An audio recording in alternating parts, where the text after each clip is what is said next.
कहानी की शुरुआत में हमें एक आदमी को दिखाया जाता है जो अपनी फैमिली के साथ छुट्टियां मनाने आया होता है, लेकिन तभी अचानक से पूरी धरती हिलने लगती है। बीच पर रखा हर एक सामान हिलने लगता है और जैसे ही वो लोग मुड़कर देखते हैं तो पेड़ एकदम से गायब होने लगते हैं और एक तीखी दहाड़ के साथ समुद्र का पानी उनके रिजॉर्ट की तरफ आ रहा होता है और एकदम से बाढ़ बन जाती है। सभी लोग उसके अंदर बह जाते हैं। अब लिया किसी चमत्कार की तरह जिंदा बच गई थी। वह एक पेड़ के तने को कसकर पकड़े हुए थी और अपने सामने फैली तबाही को देख रही थी। चारों तरफ सिर्फ बर्बादी ही बर्बादी थी, लेकिन ये हालत ऐसा थी कि उसके लिए जिंदा रहना भी किसी सजा से कम नहीं था। उसने अपने पति और बच्चों को खो दिया था और इस दर्द को वह बिल्कुल सहन नहीं कर पा रही थी। इससे भी ज्यादा दुखद बात यह थी कि उसकी दर्द भरी चीखें भी उस उफनते हुए समुद्री पानी में कहीं खो जा रही थीं। उसका शरीर बुरी तरह से घायल हो चुका था और बार बार ऐसा महसूस हो रहा था कि उसका शरीर लगातार चोट खा रहा है। इसी पूरी निराशा के बीच अचानक उसे अपने बड़े बेटे लुकास की आवाज सुनाई देती है। लड़का ज्यादा दूर नहीं था, लेकिन तेज बहाव में बुरी तरह फंसा हुआ था। पानी इतना तेज था कि उसे कहीं भी पकड़ने के लिए सहारा नहीं मिल पा रहा था और वह लगातार बहता जा रहा था। लिया बिना एक सेकंड सोचे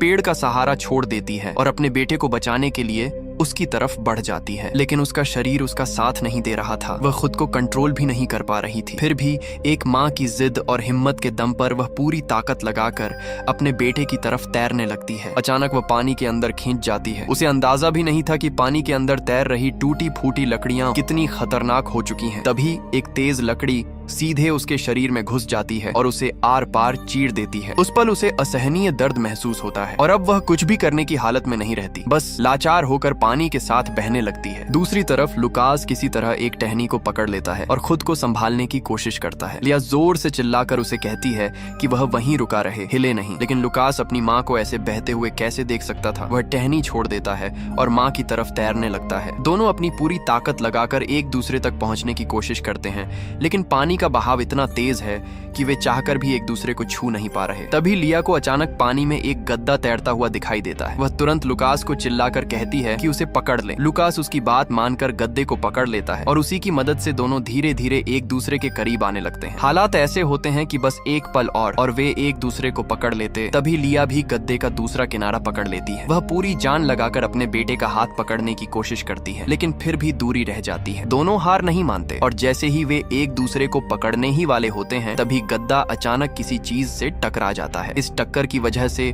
दोनों का संतुलन बिगड़ जाता है और वे फिर से अलग हो जाते हैं, यहाँ तक कि दोबारा पानी के अंदर खींच जाते हैं। जैसे ही लिया फिर से पानी के ऊपर आती है, वह तुरंत घबराकर अपने बेटे को ढूंढने लगती है, लेकिन चारों तरफ देखने पर भी उसे लुकास कहीं नजर नहीं आता। वह उस तेज बहाव के बीच बेबस होकर उसका नाम पुकारती रहती है। उसकी आवाज में डर और निराशा साफ सुनाई देती है। खुशकिस्मती से लुकास की किस्मत मजबूत थी, वो भी इस भयानक हादसे से जिंदा बच गया। जब लिया ने उसे देखा उस पल उसके दिल का बोझ थोड़ा हल्का हुआ, लेकिन असली खतरा अभी भी टला नहीं था। उसी समय एक कार बहते हुए लुकास के पास से गुजरती है। वो डर के मारे देखता है कि दूर से एक और विशाल लहर तेजी से उनकी तरफ बढ़ रही है। देखते ही देखते वो पहाड़ जैसी पानी की दीवार सब कुछ अपने अंदर समेट लेती है। लुकास तुरंत पानी के अंदर गोता लगाता है, लेकिन वहां भी उसे तैरते हुए मलबे और टुकड़ों से जोर जोर की चोट लगती है। कितनी देर बीत जाती है उसे खुद नहीं पता। आखिरकार वो दोबारा पानी के ऊपर आता है और किसी तरह एक बिजली के खंभे को पकड़ लेता है। थोड़ा संभलने के बाद उसे एहसास होता है कि उसकी माँ उसके साथ नहीं है। उसका दिल घबराने लगता है। वो जोर जोर से माँ पुकारता है, लेकिन तभी उसकी नजर पड़ती है। उसकी माँ बिल्कुल हिल नहीं रही, बस पानी के साथ बहती जा रही है। ये देखकर लुकास पूरी तरह टूट जाता है। वो जोर जोर से रोने लगता है, अपनी माँ को लगातार आवाज देता है। तभी अचानक एक चमत्कार होता है। बेहोश पड़ी लिया जैसे अपने बेटे की आवाज सुन लेती है और धीरे धीरे होश में आ जाती है। दोनों फिर से पूरी ताकत लगाकर एक दूसरे की तरफ तैरते हैं और इस बार आखिरकार एक दूसरे को कसकर पकड़ लेते हैं। कुछ देर बाद जब उनका मन थोड़ा शांत होता है तो वे इस तबाह हो चुकी दुनिया में किसी सुरक्षित जगह की तलाश शुरू करते हैं। वे धीरे धीरे पानी से भरे इलाके से आगे बढ़ने लगते हैं, लेकिन उन्हें बिल्कुल अंदाजा नहीं होता कि आगे उनसे भी ज्यादा खतरनाक मुश्किलें उनका इंतजार कर रही हैं। इसी दौरान लिया का शरीर धीरे धीरे पानी में डूबने लगता है। तभी लुकास अचानक देखता है कि उसकी माँ के पैर के पीछे का हिस्सा बुरी तरह फटा हुआ है, मांस बाहर की तरफ निकला हुआ है। ये नजारा इतना डरावना था कि वो खुद घबरा जाता है। वो तुरंत अपनी माँ को रोकता है। लिया पीछे मुड़कर देखती है, उसे समझ नहीं आता कि क्या हुआ है। लुकास अपना चेहरा दूसरी तरफ घुमा लेता है। वो अपनी माँ की हालत देख ही नहीं पा रहा था। तभी लिया को एहसास होता है। वो घबरा कर अपने सीने के पास के घाव को हाथ से ढक लेती है। है। उसे समझ आ जाता है कि ये नजारा अपने बेटे के लिए कितना भयानक है। वो हल्के से उसे दिलासा देती है कि सब ठीक है और उसे आगे चलने के लिए कहती है, लेकिन असल में उसकी चोट उससे कहीं ज्यादा गंभीर थी जितना लुकास सोच रहा था। थोड़ी देर बाद वे एक ऊंचे इलाके तक पहुंचते हैं। लुकास आगे एक बड़े पेड़ को देखता है और उसके अंदर उम्मीद जागती है। उसे लगता है कि अगर वे उस पेड़ पर चढ़ जाएं तो शायद अगली लहर से बच सकते हैं। लिया अपने पैर के घाव को जितना हो सके संभालती है और अपने बेटे के सहारे उस पेड़ की तरफ बढ़ने लगती है। तभी दूर कहीं से एक बच्चे के रोने की आवाज आती है। लुकास ये आवाज सुनता है लेकिन अनदेखा करने की कोशिश करता है। वो साफ कह देता है कि वे किसी की मदद नहीं कर सकते, लेकिन लिया इस बात पर अड़ी रहती है कि उन्हें जाकर देखना चाहिए। लुकास थोड़ा गुस्सा हो जाता है। उसे लगता है कि वे खुद ही इतनी मुश्किल में हैं, ऐसे में दूसरों की मदद कैसे कर सकते हैं। वो अपनी माँ को खींचकर वहाँ से ले जाना चाहता है, लेकिन लिया के लिए बात अलग थी। वो पहले ही अपने 2 बेटों को खो चुकी थी। उसे लगता है कि ये आवाज शायद उसके ही बेटे साइमन या थॉमस की हो सकती है, और अगर नहीं भी है तो भी शायद यही आखिरी मौका है जब वे किसी की मदद कर सकते हैं। माँ की ये बात लुकास के दिल को छू जाती है। वो मान जाता है और दोनों उस आवाज की दिशा में जाने लगते हैं। आखिरकार उन्हें एक कोने में एक छोटा लड़का मिलता है जिसका नाम डेनियल होता है। वो बच्चा पूरी तरह सुरक्षित था, उसे कोई चोट नहीं लगी थी। हालांकि वो उसका भाई नहीं था, फिर भी लुकास उसे एक बड़े भाई की तरह संभालता है, उसे शांत करता है। इसके बाद वो अपनी माँ और डेनियल को लेकर उस बड़े पेड़ की तरफ वापस जाता है। लुकास को ये बिल्कुल अंदाजा नहीं था कि जिस अनजान बच्चे को उसने अभी बचाया है वही आगे चलकर उसके टूटे हुए परिवार को जोड़ने में एक अहम कड़ी बनेगा। लुकास पहले खुद पेड़ पर चढ़ता है और उस छोटे बच्चे को ऊपर सुरक्षित बैठा देता है। फिर वो अपनी माँ को ऊपर खींचने के लिए हाथ बढ़ाता है, लेकिन लिया मना कर देती है। वो नहीं चाहती कि उसका बेटा और ज्यादा तकलीफ उठाए। वो खुद चढ़ने की कोशिश करती है, लेकिन उसके घाव का दर्द इतना ज्यादा होता है कि वो एक कदम भी ठीक से नहीं बढ़ा पाती। ये देखकर लुकास तुरंत मदद के लिए आगे आता है। वो अपने हाथों को जोड़कर एक सहारा बनाता है ताकि उसकी माँ उस पर पैर रखकर ऊपर चढ़ सके। इस बार लिया मना नहीं करती। लुकास का छोटा सा शरीर उस वक्त एक अजीब ताकत से भर जाता है। शायद ये अपनी माँ के लिए उसका प्यार ही था जो उसे इतनी शक्ति दे रहा था। वो पूरी ताकत लगाकर अपनी माँ को ऊपर उठाता है, उसे अपने कंधों पर खड़ा करता है और खुद पेड़ को मजबूती से पकड़ लेता है। उसकी उंगलियों से खून निकलने लगता है, लेकिन वो हार नहीं मानता और आखिरकार वो अपनी माँ को सुरक्षित पेड़ पर चढ़ा देता है। इतनी मुश्किलों से गुजरने के बाद आखिरकार वे तीनों जिंदा बच जाते हैं। समय धीरे धीरे बीतता है, लेकिन इस भयानक आपदा के बाद का नजारा दिल दहला देने वाला था। हर तरफ तबाही ही तबाही थी। इंसान जो खुद को बहुत ताकतवर समझता है, इस कुदरत के सामने बिल्कुल धूल के बराबर नजर आ रहा था। लिया की हालत धीरे धीरे और कमजोर होती जा रही थी। लुकास उसकी सांसों पर ध्यान लगाए बैठा था। उसके सीने के उठने गिरने को देखकर खुद को दिलासा दे रहा था कि उसकी माँ बस सो रही है। अचानक लिया अपनी आंखें खोलती है और धीमी आवाज में कहती है कि उसे कहीं से मदद आने की आवाज सुनाई दे रही है। और सच में कुछ ही देर बाद 2 लोग उनकी तरफ आते दिखाई देते हैं। वे थाईलैंड के स्थानीय लोग थे। ये कोई प्रोफेशनल टीम नहीं थी, बल्कि स्थानीय लोगों का खुद से बनाया हुआ एक छोटा सा रेस्क्यू ग्रुप था। उनके पास ज्यादा साधन नहीं थे, लेकिन उनके आने से उम्मीद जरूर जाग गई। उनमें से एक आदमी की मदद से लिया दर्द सहते हुए आगे बढ़ने की कोशिश करती है, लेकिन उसके घाव की वजह से हर कदम पर उसे असहनीय दर्द होता है। ज्यादा देर तक वो ये सह नहीं पाती और कुछ ही समय में बेहोश होकर गिर जाती है। जब लिया को होश आता है तो वो देखती है कि उसके आसपास बहुत से स्थानीय लोग खड़े हैं। जैसे ही उसकी नजर लुकास पर पड़ती है, उसका दिल थोड़ा शांत हो जाता है। गाँव के लोग उसकी मदद करते हैं, उसे कपड़े पहनाते हैं और कहते हैं कि उसकी हालत बहुत गंभीर है, उसे तुरंत अस्पताल ले जाना होगा, वरना हालत और खराब हो सकती है। थोड़ी ही देर में सबकी मदद से वे लोग एक गाड़ी में बैठकर अस्पताल के लिए निकल जाते हैं। जाते वक्त लिया को अचानक डेनियल याद आता है, लेकिन उस वक्त उसकी हालत ऐसी नहीं थी कि वो उसके बारे में सोच सके। फिर भी उसे भरोसा होता है कि गांव वाले उसका ख्याल रख लेंगे। अस्पताल जाते समय लुकास अपनी आंखों से इस तबाही का असली डर देखता है। सड़क के किनारे जगह जगह उन लोगों की लाशें पड़ी थीं जो इस हादसे में मारे गए थे। वो ये समझ जाता है कि उसका और उसकी माँ का जिंदा बच जाना किसी चमत्कार से कम नहीं है। अस्पताल पहुंचने के बाद लुकास अपनी माँ के पास से एक पल के लिए भी दूर नहीं जाता। उसे डर था कि कहीं वो फिर से उसे खो ना दे। अस्पताल में इतनी भीड़ थी कि हर जगह लोग ही लोग थे। वही आदमी जिसने उनकी मदद की थी बहुत मुश्किल से लिया के लिए एक बेड ढूंढ पाता है। वो लुकास से कहता है कि अपनी माँ का ध्यान रखना और फिर वहां से चला जाता है। ये अजनबी लोग लुकास के लिए अंधेरे में एक रोशनी की तरह थे, जिन्होंने बिना जाने उसकी मदद की। लुकास अपनी माँ के पास बैठता है और सोचता है कि अब सब ठीक हो जाएगा, लेकिन तभी अचानक लिया का शरीर बेकाबू होकर कांपने लगता है। उसकी हालत बिगड़ने लगती है। उसे तुरंत एंटीबायोटिक दवाइयों की जरूरत होती है। वो लुकास से कहती है कि जल्दी से दवाइयों की अलमारी से दवा ला कर दे, लेकिन समस्या ये थी कि सभी दवाइयों के नाम थाई भाषा में लिखे थे, जो लुकास लुकास समझ ही नहीं पा रहा था। तभी सही समय पर डॉक्टर वहां पहुंच जाते हैं। लिया जल्दी जल्दी उन्हें समझाती है कि उसे एंटीबायोटिक चाहिए। वो अपनी हालत बताते हुए उनसे गुहार लगाती है कि उसकी जान बचा लें। डॉक्टर तुरंत दवा लेकर आते हैं और 2 डॉक्टर मिलकर उसका इलाज शुरू करते हैं। वे उसके घाव को साफ करते हैं, टांके लगाते हैं। लिया दर्द से तड़प रही होती है, लेकिन फिर भी खुद को संभालने की कोशिश करती है। ये सब कुछ लुकास अपनी आंखों से देख रहा था। अपनी माँ के खुले घाव को देखकर उसका दिल टूट रहा था। वो ये सब देख नहीं पाता और अपना चेहरा दूसरी तरफ घुमा लेता है। किसी अपने को इस हालत में देखना हर किसी के बस की बात नहीं होती। इलाज के बाद लिया को एक बेड पर आराम करने के लिए लिटा दिया जाता है। अब लुकास उसकी देखभाल करने लगता है। वो एक संतरा छीलकर अपनी माँ को खिलाता है। इस छोटे से पल में दोनों को थोड़ी राहत मिलती है। कम से कम वे अभी एक दूसरे के साथ तो हैं। इसी बीच लिया की नजर बगल वाले बेड पर पड़ी एक महिला पर जाती है। उस महिला की आंखें बिल्कुल खाली थीं, जैसे उसने इतना कुछ देख लिया हो कि अब उसमें कोई भावना ही नहीं बची। लिया उससे बात करने की कोशिश करती है, लेकिन वो कोई जवाब नहीं देती। तब लिया लुकास से कहती है कि उसे भी थोड़ा संतरा दे दें। जैसे ही लुकास संतरा उसके पास ले जाता है, अचानक वो महिला जोर जोर से कांपने लगती है। लिया को लगता है कि उसे उल्टी आने वाली है। वो जल्दी से लुकास से कहती है कि उसका सिर साइड में कर दे ताकि उसे घुटन ना हो। लेकिन जैसे ही वो ये कहती है, महिला अचानक खून की उल्टी करने लगती है। ये देखकर लिया तुरंत नर्स को बुलाने के लिए चिल्लाती है। उसे समझ आ जाता है कि शायद उस महिला के अंदरूनी अंगों को भी गंभीर चोट लगी है। लेकिन अगले ही पल लिया को खुद भी उल्टी जैसा महसूस होने लगता है। शायद उसके अंदरूनी अंग भी बुरी तरह से चोटिल हो चुके थे। वो भी जोर जोर से खून की उल्टी करने लगती है। ये देखकर लुकास बुरी तरह डर जाता है। नर्स तुरंत वहां आती है और उसकी मदद करती है। लुकास अपनी माँ से कहता है कि वो उल्टी करना बंद कर दे, लेकिन लिया के बस में कुछ नहीं होता। आखिरकार कुछ देर बाद वो रुकती है। भले ही वो खुद बहुत डर चुका था, लेकिन फिर भी लुकास अपनी माँ के पास ही रहता है और उसकी देखभाल करता रहता है। दूसरी तरफ एक आदमी मलबे के बीच पागलों की तरह अपनी पत्नी और बच्चों को ढूंढ रहा था। उसका नाम हेनरी था। वो लिया का पति और लुकास का पिता था। वो काफी समय से उन्हें ढूंढ रहा था, लेकिन अब तक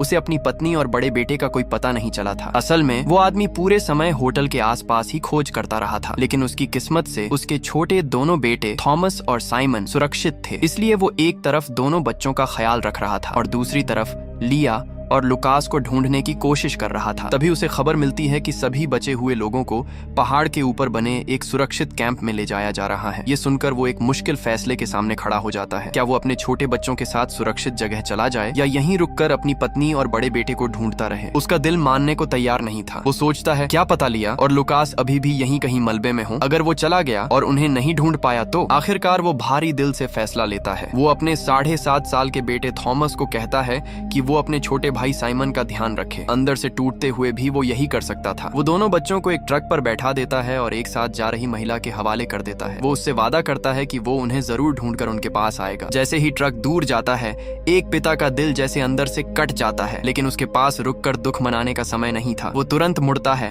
और फिर से मलबे में अपनी तलाश शुरू कर देता है, लेकिन किस्मत उसका साथ नहीं देती। अचानक उसका पैर फिसल जाता है और वो एक गड्ढे में गिर जाता है। उसे काफी चोट लगती है। बड़ी मुश्किल से वो खुद को बाहर निकालता है। कुछ देर बाद उसे एक रेस्क्यू गाड़ी मिलती है और वो उसके साथ आगे जाकर लोगों को ढूंढने लगता है। रास्ते में उसे कई लाशों से भरे बैग दिखाई देते हैं। हर एक बैग को खोलते समय उसका दिल जोर जोर से धड़कता है। हर बार वो मन ही मन प्रार्थना करता है, भगवान ये लिया ना हो, ये लुकास ना हो। उधर अस्पताल में अचानक एक आदमी दौड़ता हुआ आता है और लुकास को पकड़ लेता है। वो अपनी भाषा में तेजी से कुछ बोलता है जो लुकास समझ नहीं पाता, लेकिन उसके इशारों से लुकास को समझ आता है कि वो किसी बच्चे को ढूंढ रहा है। वो आदमी उसे एक फोटो दिखाता है। लुकास तुरंत अपनी माँ के पास जाकर ये बात बताता है। लिया उससे कहती है कि अगर वो मदद कर सकता है तो जरूर करे। वो कहती है कि वो खुद यहीं रहेगी, कहीं नहीं जाएगी। लुकास एक छोटा सा नोटबुक उठाता है और अस्पताल में इधर उधर भागने लगता है। वो उन लोगों के नाम लिखने लगता है जो खुद चल फिर नहीं सकते थे। फिर वो जोर जोर से नाम पुकारने लगता है। काफी देर तक पुकारने के बाद अचानक एक छोटा लड़का जवाब देता है। लुकास उसके पास जाता है और उसे देखते ही चौंक जाता है। ये वही बच्चा था जिसे वो आदमी ढूंढ रहा था। वो तुरंत उस लड़के को बताता है कि उसने उसके पिता को देखा है और उसे वहीं रुकने के लिए कहता है। जाने से पहले वो उसे गले लगाता है और उसे भरोसा दिलाता है कि वो अभी उसके पिता को लेकर आएगा। ये सोचकर कि अब एक बिछड़ा हुआ पिता और बेटा मिल जाएंगे, लुकास के अंदर एक नई ऊर्जा आ जाती है। वो दौड़ते हुए उस आदमी को ढूंढने जाता है और उसे लेकर आता है। जब वो दोनों मिलते हैं और एक दूसरे को गले लगाते हैं तो वो नजारा देखकर लुकास के दिल को बहुत सुकून मिलता है। वो खुशी ये अच्छी खबर अपनी माँ को बताने के लिए वापस दौड़ता है, लेकिन जैसे ही वो कमरे में पहुंचता है वो देखता है कि बेड खाली है। लिया वहां नहीं होती। वो एकदम सन्न रह जाता है। वो बगल में बैठी उसी सुन्न सी महिला से पूछता है, लेकिन उससे कोई जवाब नहीं मिलता। अब लुकास घबरा जाता है। वो पूरे वार्ड में जोर जोर से माँ पुकारने लगता है। उसकी आवाज बैठ जाती है, लेकिन वो रुकता नहीं। तभी कुछ लोग उस बेड को हटाने आते हैं। लुकास उन्हें रोक देता है। वो किसी को भी अपनी माँ माँ की जगह लेने नहीं देना चाहता। वो स्टाफ से बहस करने लगता है। तभी नर्स एना वहाँ आती है और उसे शांत करने की कोशिश करती है। लुकास उसे बताता है कि उसकी माँ अभी यहीं थी और अचानक गायब हो गई। एना रजिस्टर चेक करती है और उसे भरोसा दिलाती है कि वो उसकी माँ को ढूंढने में मदद करेगी। धीरे धीरे एना उसे शांत करती है। कुछ देर बाद वो उसे एक बड़े टेंट में ले जाती है। वहाँ बहुत सारे बच्चे बैठे होते हैं, कुछ छोटे कुछ बड़े, सभी के चेहरे खाली और डरे हुए थे। लुकास को समझ नहीं आता कि अब आगे क्या होगा। उसके दिमाग में बस एक ही बात चल रही थी, उसकी माँ कहाँ है। थोड़ी देर बाद एना फिर आती है। वो उससे कुछ सवाल पूछती है और फिर उसके शरीर पर एक टैग चिपका देती है। जैसे ही वो टैग लगाया जाता है, लुकास को धीरे धीरे समझ आने लगता है कि इसका क्या मतलब है, लेकिन वो इस सच को मानना नहीं चाहता। वो इधर उधर देखता है। बाकी बच्चों के शरीर पर भी वैसे ही टैग लगे हुए थे। अब उसे पूरी तरह समझ आ जाता है, शायद उसकी माँ अब कभी वापस नहीं आएगी। ये सोचकर वो एक कोने में बैठ जाता है, सिर झुका लेता है और धीरे धीरे रोने लगता है, इतना धीरे कि उसकी आवाज भी बाहर नहीं निकलती। रात हो जाती है। लुकास बिस्तर पर लेटा हुआ होता है,